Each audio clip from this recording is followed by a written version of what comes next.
Santa Missa pro Eclesia celebrada pelo Romano Pontífice com os cardeais eleitores.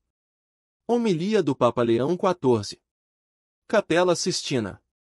Sexta-feira, 9 de maio de 2025. Desejo repetir as palavras do Salmo responsorial: cantai ao Senhor um cântico novo, pelas maravilhas que Ele operou. Na verdade, não só comigo, mas com todos nós. Caros irmãos cardeais, enquanto celebramos da Eucaristia nesta manhã, convido-vos a reconhecer as maravilhas que o Senhor fez, as bênçãos que o Senhor continua a derramar sobre todos nós através do ministério de Pedro. Vós chamastes-me a carregar esta cruz e a ser abençoado com esta missão, e eu sei que posso contar com todos e cada um de vós para caminhardes comigo, enquanto continuamos, como igreja, como comunidade dos amigos de Jesus e como fiéis, a anunciar a boa nova, a anunciar o Evangelho. Tu és o Messias, o Filho de Deus vivo. Com estas palavras, Pedro, interrogado juntamente com os outros discípulos pelo Mestre, sobre a sua fé nele, expressa em síntese o tesouro que a Igreja, através da sucessão apostólica, guarda, aprofunda e transmite há 2000 anos. Jesus é o Messias, o Filho do Deus vivo, ou seja, o único Salvador, que revela o rosto do Pai. Nele, para se tornar próximo e acessível aos homens, Deus revelou-se nos olhos confiantes de uma criança, na mente viva de um jovem, na fisionomia madura de um homem, até aparecer aos seus, após a ressurreição, com o seu corpo glorioso. Mostrou-nos assim um modelo de humanidade santa que todos podemos imitar, juntamente com a promessa de um destino eterno, que ultrapassa todos os nossos limites e capacidades. Na sua resposta, Pedro compreende ambas as coisas, o dom de Deus e o caminho a percorrer para se deixar transformar, dimensões inseparáveis da salvação, confiadas à Igreja para que as anuncie a bem da humanidade.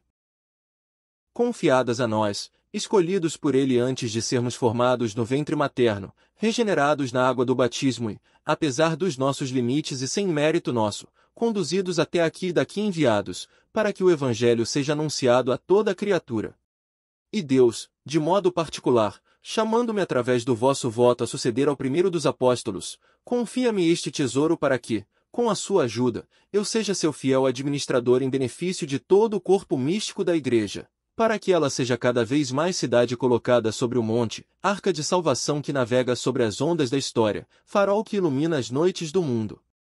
E isto não tanto pela magnificência das suas estruturas e pela grandiosidade dos seus edifícios, como estes monumentos em que nos encontramos, mas pela santidade dos seus membros, do povo que Deus adquiriu, a fim de proclamar as maravilhas daquele que o chamou das trevas para a sua luz admirável. No entanto, antes do diálogo em que Pedro faz a sua profissão de fé, há uma outra pergunta: quem dizem os homens? Interpela Jesus, que é o Filho do Homem. Não se trata de uma pergunta banal, diz antes respeito a um aspecto importante do nosso ministério. A realidade em que vivemos, com os seus limites e potencialidades, as suas interrogações e convicções. Quem dizem os homens que é o Filho do Homem? Pensando nesta cena, refletindo sobre ela, poderíamos encontrar duas possíveis respostas a esta pergunta e traçar outras tantas atitudes. Em primeiro lugar, há a resposta do mundo. Mateus sublinha que o diálogo entre Jesus e os seus sobre a identidade dele tem lugar na belíssima cidade de Cesareia de Filipe, cheia de palácios luxuosos, inserida numa paisagem natural encantadora, no sopé do Hermon, mas também sede de círculos de poder cruéis e palco de traições e infidelidades. Esta imagem fala-nos de um mundo que considera Jesus uma pessoa totalmente desprovida de importância, quando muito uma personagem curiosa, capaz de suscitar admiração com a sua maneira invulgar de falar e agir.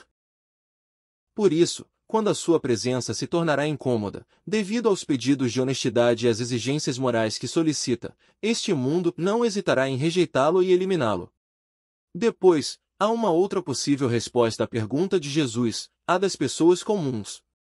Para elas, o Nazareno não é um charlatão, é um homem justo, corajoso, que fala bem e que diz coisas certas, como outros grandes profetas da história de Israel. Por isso, seguem-no, pelo menos enquanto podem fazê-lo sem demasiados riscos ou inconvenientes.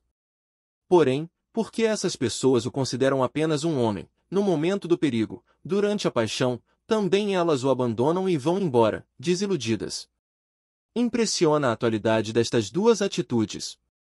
Com efeito, elas encarnam ideias que poderíamos facilmente reencontrar, talvez expressas com uma linguagem diferente, mas essencialmente idênticas, nos lábios de muitos homens e mulheres do nosso tempo.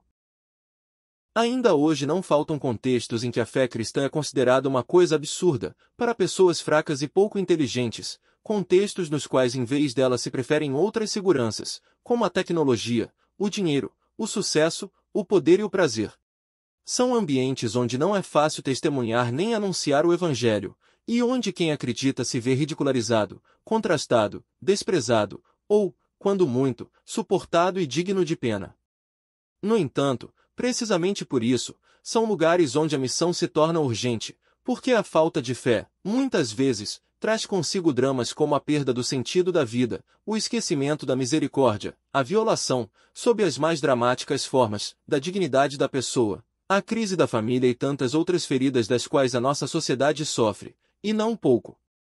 Ainda hoje, não faltam contextos nos quais Jesus, embora apreciado como um homem, é simplesmente reduzido a uma espécie de líder carismático ou super-homem, e isto não apenas entre os não-crentes, mas também entre muitos batizados, que acabam por viver, a este nível, num ateísmo prático.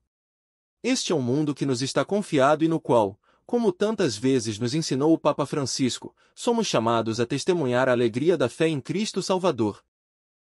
Por isso, também para nós, é essencial repetir: Tu és o Messias, o Filho de Deus vivo. É essencial fazê-lo, primeiramente, na nossa relação pessoal com Ele, no empenho em percorrer um caminho cotidiano de conversão. Mas depois também, como igreja, vivendo juntos a nossa pertença ao Senhor e levando a todos a sua boa nova. Digo isto, em primeiro lugar, para mim mesmo, como sucessor de Pedro, ao iniciar esta minha missão de bispo da igreja que está em Roma, chamada a presidir na caridade a Igreja Universal, segundo a célebre expressão de Santo Inácio de Antioquia. Ele, enquanto era conduzido como prisioneiro a esta cidade, lugar do seu iminente sacrifício, escrevia aos cristãos que aqui se encontravam: então serei verdadeiro discípulo de Jesus, quando meu corpo for subtraído à vista do mundo. Referia-se ao ser devorado pelas feras no circo, como aconteceu. Porém, as suas palavras recordam, num sentido mais amplo, um compromisso irrenunciável para quem, na Igreja, exerce um ministério de autoridade: desaparecer para que Cristo permaneça, fazer-se pequeno para que Ele seja conhecido e glorificado, gastar-se até ao limite para que a ninguém falte a oportunidade de o conhecer e amar. Que Deus me dê esta graça, hoje e sempre, com a ajuda da terna intercessão de Maria, Mãe da Igreja.